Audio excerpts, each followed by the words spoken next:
Hello viewers, আসসালামু আলাইকুম। সবাই কেমন আছেন? আশা করি ভালো। দেশ ও দেশের বাহির থেকে, দেশ ও প্রবাস থেকে যারা এই মুহূর্তে আমার কালো জাদু তন্ত্রমন্ত্র এসকে চ্যানেলের এই ভিডিওটি উপভোগ করছেন, সকলকে জানাই আন্তরিক প্রীতি ও শুভেচ্ছা। ভিডিওর শুরুতেই জাতিগতভাবে প্রত্যেকটা মুমিন মুসলমান ভাই বোনদের প্রতি সালাম, আসসালামু আলাইকুম।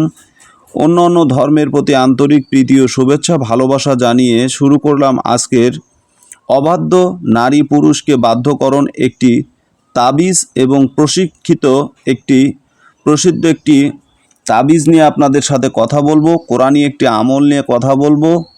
যারা মনে করেন যে অবাধ্য ব্যক্তিকে বাধ্য করতে পারেন না, সেটা ছেলে হোক, মেয়ে হোক, সন্তান হোক, সন্ততি হোক, অথবা স্ত্রী হোক বা স্বামী হোক, পরিবারের পরিজনকে এবং যে কোনো সদস্যকে আপনি এই তকবীরের আশ্রয় নিয়ে তাকে বাধ্য করতে পারবেন, বশীকরণ করতে পারবেন এবং আপনার নিয়ন্ত্রণে রাখতে পারবেন।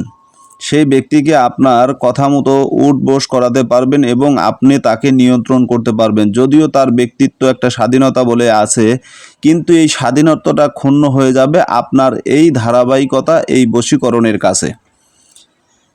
তো যাই হোক, তন্ত্রমন্ত্র, এই কালো জাদু তন্ত্রমন্ত্র এসকে চ্যানেলে যদি নতুন হয়ে থাকেন, যেহেতু এটা একটা তন্ত্রমন্ত্রর চ্যানেল, এখানে বিভিন্ন বিষয়ে তন্ত্রবিদ্যা দিয়ে থাকি। যদি আপনাদের ভালো লাগে চ্যানেলটা সাবস্ক্রাইব করবেন, পাশে থাকা বেল আইকনটি বাজিয়ে দিবেন যাতে নিত্য নতুন ভিডিও, এই ধরনের সকল ভিডিওর নোটিফিকেশন আপনি পেতে পারেন। কারণ কখন কি যে আপনার প্রয়োজন হবে বাস্তব জীবনে, কখন কোনটা আপনার কাজে আসবে, এটা কিন্তু আপনি বলতে পারবেন না। অতএব এই বিষয়টা আপনি মাথায় রাখবেন। যদি ভালো লাগে তাহলে সাবস্ক্রাইব করবেন, ভালো লাগলে দেখতে থাকুন, যদি ভালো না লাগে দেখতে থাকুন, দেখতে দেখতে ভালো লাগা ভালোবাসা হয়ে যাবে ইনশাআল্লাহ।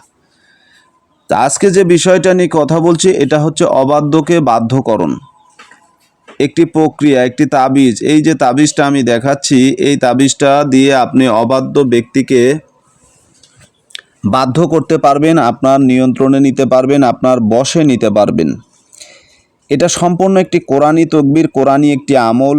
আমি পরিপূর্ণ আপনাদেরকে নিয়ম এবং তকবীরটা দেখাবো, কিভাবে এই তকবীর করতে হবে, কিভাবে এই তাবিজটি করলে পরে এই তাবিজের সুষ্ঠু ফলাফল আপনারা পাবেন, সঙ্গে সঙ্গে এই তাবিজের ফলাফল দেখতে পারবেন। এই বিষয়ে আলোচনা এবং আপনাদেরকে বোঝানোর জন্য আমি চেষ্টা করব। ভিডিওটা মনোযোগ সহকারে আপনাদের পরিপূর্ণ দেখতে হবে। যদি পরিপূর্ণ ভিডিওটা আপনারা দেখতে পারেন এবং দেখে থাকেন, আর প্রত্যেকটা কথা যদি হৃদয়ের কান দিয়ে, মনের কান দিয়ে যদি শুনতে পারেন, তাহলেই এই ভিডিও থেকে আপনি কিছুটা হলেও উপকৃত হতে পারবেন। অন্যথায় আপনার দ্বারা কোনো কিছুই সম্ভব নয়। কারণ এই ভিডিও যদি আপনি মনোযোগ সহকারে না দেখেন, পরিপূর্ণ কথাগুলো মনোযোগ দিয়ে না শোনেন, তাহলে এই ভিডিও থেকে কোনো প্রকার সাহায্য বা সহযোগিতা আপনি পাবেন না, পাওয়া সম্ভব নয়।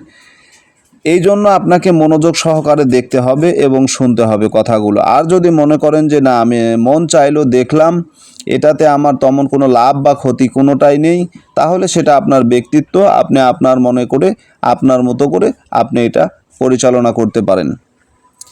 এখন আসুন, প্রত্যেকটা সামাজিকভাবে, প্রত্যেকটা পরিবারে, প্রত্যেকটা সংসারে, প্রত্যেকটা অফিস আদালতে মানুষের ব্যক্তিগত কিছুগুলো হস্তক্ষেপ করা হয়। যেমন আপনার ঊর্ধ্বতম কর্মকর্তা আছে, সে আপনার সঙ্গে খারাপ আচরণ করতেছে, অথবা আপনার কলিং, সে আপনার সঙ্গে খারাপ আচরণ করতেছে। এখন না পারতেছেন তাকে আপনি বোঝাতে, বা না পারতেছেন তাকে সেই বিষয় থেকে ফিরিয়ে আনতে, সে আপনার উপরে শারীরিক বা মানসিক নির্যাতন করে যাচ্ছে। এমনও কিছু অফিস আদালত আছে, একই সাথে চাকরি করেছেন, আপনার একটু উচ্চ পদে একজন ব্যক্তি আছে, সে আপনাকে সারাদিন কথা শোনায়, দোষ না হলেও দোষ তৈরি করে নেয়। আবার এমনও সংসার আছে যে সংসারে স্বামী বা স্ত্রী, তাদের ভিতরে এই একই ঘটনা, দোষ না থাকলেও দোষ তৈরি করে নিচ্ছে, দোষ বানিয়ে নিচ্ছে, নিয়ে পর একের পর এক ঝামেলা, একের পর এক অশান্তি লেগেই আছে। এই অশান্তির বেড়াজাল থেকে যদি বেরোতে চান, এই অশান্তি থেকে যদি নিজেকে মুক্ত রাখতে চান, তাহলে আজকের ভিডিওটা সম্পূর্ণই আপনার জন্য। আমি এই ভিডিওটার সারাংশে যাচ্ছি, এই মুহূর্তে আপনারা একটু নড়ে চড়ে বসে নিন, কারণ কথাগুলো এখন বর্তমান যে কথাগুলো বলবো, প্রত্যেকটা কথা, প্রত্যেকটা সেকেন্ড আপনার জন্য অতি গুরুত্বপূর্ণ। তাই মনোযোগ দিয়ে কথাগুলো এই মুহূর্ত থেকে শোনার চেষ্টা করবেন। বিশেষ করে এই নকশাটা অঙ্কন করার বিশেষ কিছু প্রক্রিয়া আছে, যেটা আপনাকে গুরুত্ব দিয়ে মানতে হবে। এই নকশাটা তৈরি করার জন্য আপনাকে যে দিনক্ষণ এটাকে বাছতে হবে, এই ধরনের কোনো নির্ধারিত কোনো দিন বা সময় নেই, কিন্তু নির্ধারিত একটা টাইম রয়েছে যে তাবিজটি যখন আপনি নির্মাণ করবেন, তাবিজটি যখন আপনি বানাবেন, ঠিক আছে, এই তাবিজটি নির্মাণের সময় অবশ্যই আপনাকে একটা বিষয় খেয়াল রাখতে হবে, সময়টা সেটা হবে ফজরের ওয়াক্ত, অর্থাৎ সূর্য ওঠার সময় এই তাবিজটি আপনাকে অঙ্কন করতে হবে। যদি মুসলিম হয়ে থাকেন তাহলে ফজরের নামাজ শেষ করে জায়নামাজে বসে তাবিজটা অঙ্কন করবেন। যদি অন্য ধর্ম অবলম্বী হয়ে থাকেন তাহলে আপনি ভোরবেলা অজু গোসল মানে আপনার পাক পবিত্রতা অর্জন করবেন। পাক পবিত্রতা ছাড়া কিন্তু এই তাবিজের কোনো প্রকার সুবিধা আপনি নিতে পারবেন না, কারণ অবশ্যই এই তাবিজটি নির্মাণ করার সময় আপনাকে পবিত্রতা অর্জন করতে হবে, ঠিক আছে। পবিত্র অবস্থায় আপনি যদি মুসলিম হয়ে থাকেন তাহলে পবিত্র অবস্থায় আপনি অজু গোসল অবস্থায় নামাজ পড়ে 2 রাকাত ফরজ নামাজ, আপনি যখন ফজরের 2 রাকাত ফরজ নামাজ শেষ করবেন, শেষ করার পরেই এই তাবিজটি অঙ্কন করবেন, ঠিক আছে। অথবা আপনি 9টা থেকে 10টার মধ্যে ওই তাবিজটি অঙ্কন করতে পারবেন। যদি আপনি সকালবেলা এটা করেন খুবই ভালো হয়। ভোরবেলা, যত ভোরবেলা এটা করবেন সূর্য উঠতে উঠতে যেন আপনার তাবিজটি লেখা কমপ্লিট হয়ে যায়। এই অবস্থায় যদি আপনি তাবিজটি কমপ্লিট করতে পারেন, আল্লাহ তাআলার অশেষ দয়া এবং মেহেরবানিতে যে ব্যক্তিকে আপনি বশীকরণ করতে চাচ্ছেন, যে অবাধ্য ব্যক্তিকে আপনার নিয়ন্ত্রণে নিতে চাচ্ছেন, আপনার বাধ্য করতে চাচ্ছেন, সে ব্যক্তিটা মুহূর্তের ভিতরে আপনার বাধ্য হয়ে যাবে, আপনার দাস হয়ে যাবে, দাসী হয়ে যাবে। তবে একটা কথা মনে রাখবেন, মানুষের উপরে জুলুম করবেন না, কোনো মাজলুমের উপরে জুলুম করে তাকে তার ক্ষতি করার চেষ্টা করবেন না, এগুলো কিন্তু খারাপ জিনিস।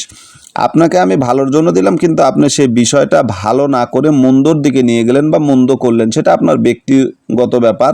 এ বিষয়ে আমার কোনো হস্তক্ষেপ করার থাকবে না বা আমি করতে পারবো না। আপনাকে নিষেধ করছি, নিষেধ মানলেন না, ঠিক আছে। যেমন মহান আল্লাহ তাআলা বলেছেন যে তোমরা যদি পাপ করো তাহলে জাহান্নামী, আর পুণ্য করলে জান্নাতি। এখন নেকির কাজ করবেন, সওয়াবের কাজ করবেন, আখেরাতের জন্য যদি কাজ করেন তাহলে আপনার আখেরাত ভালো হবে। আর যদি আপনি দুনিয়াবি কিছু কাজ কারবার করেন যেগুলোতে আপনার শরীয়তে নিষেধাজ্ঞা আছে, সেগুলো করলে আপনাকে জাহান্নামে যেতে হবে। এটা বোঝার সত্ত্বেও মানুষ পাপ করে, অন্যায় করে, ঠিক আছে। এখন আসুন এই বিষয়টা নিয়ে আমি সরাসরি আপনাদেরকে নিয়মটা বলে দিচ্ছি কিভাবে তাবিজটা অঙ্কন করবেন। ভোরবেলা ফজর ওয়াক্তের সময় এই তাবিজটি অঙ্কন করতে পারবেন, এমনকি 10টা পর্যন্ত, সকাল 10টা পর্যন্ত এই তাবিজের সময় রেখা আছে। এর ভিতরে আপনারা তাবিজটি কমপ্লিট করতে পারবেন ইনশাআল্লাহ, কোনো প্রকার সন্দেহ নেই, কাজ হবে। এখন এই যে মূলত যে হরিণের যে নকশাটা দেখাচ্ছি, আসলে প্রকৃতপক্ষে এই হরিণের নকশাটা কিন্তু আপনার এটার হচ্ছে থাম্বনেল বা ব্যানার, প্রকৃত নকশা কিন্তু এটা না। নকশাটা হচ্ছে কোরআনের পবিত্র যে আয়াতগুলো আছে, আয়াত বিশিষ্ট। আমি শেষ অংশে আপনাদেরকে আমি দেখাবো পরিপূর্ণ নকশাটা, মনোযোগ দিয়ে দেখুন। এটা হচ্ছে আসলে থাম্বনেল বা ব্যানার, কিন্তু প্রকৃত যে নকশাটা আপনাকে অঙ্কন করতে হবে সেই নকশাটি হচ্ছে এটা। এই নকশাটা আপনাকে অঙ্কন করতে হবে এবং এই নকশাটা অঙ্কন করার 3টা প্রক্রিয়া আছে। 1 নাম্বার প্রক্রিয়া, এই নকশাটা আপনাকে কোনো মাটির পাতিলে অঙ্কন করতে হবে। মাটির পাতিলে অঙ্কন করার পর সেই পাতিলে সুগন্ধি কোনো তেল দিয়ে যদি আপনি জ্বালাতে পারেন, আগুনে যদি হালকা তাপমাত্রা দিয়ে, যদি গ্যাসের চুলায় বলেন আর নাকড়ির চুলায় বলেন, যে কোনো চুলার উপরে হালকা হালকা মিটি মিটি জাল দিতে পারেন, পৃথিবীর কোনো শক্তি নেই ওই মানুষটিকে আর ধরে রাখতে পারে। সে আপনার জন্য এতটা ব্যস্ত, ব্যাকুল হয়ে, পাগল হয়ে আপনার কাছে ছুটে চলে আসবে, যেটা বলার কোনো ভাষা রাখে না ভাই। এটা মানে এগুলো কাজে কোনো ভুল নাই, কারণ এগুলো পবিত্র কোরআনই একটা আমল, এই আমলে কোনো ভুল নাই, ঠিক আছে। বিভিন্ন আয়াতকে তর্জমা করে, বিশ্লেষণ করে তারপরে এই তকবিরটা করা হয়েছে, যার কারণে এই তকবিরগুলো করা মাত্র আপনি সঠিক ফলাফল পাবেন সঙ্গে সঙ্গে। এখন দ্বিতীয় যে নিয়মটা সেটা এখানে বর্ণনা করা আছে, লেখা আছে, আপনারা দেখে কাজ করুন।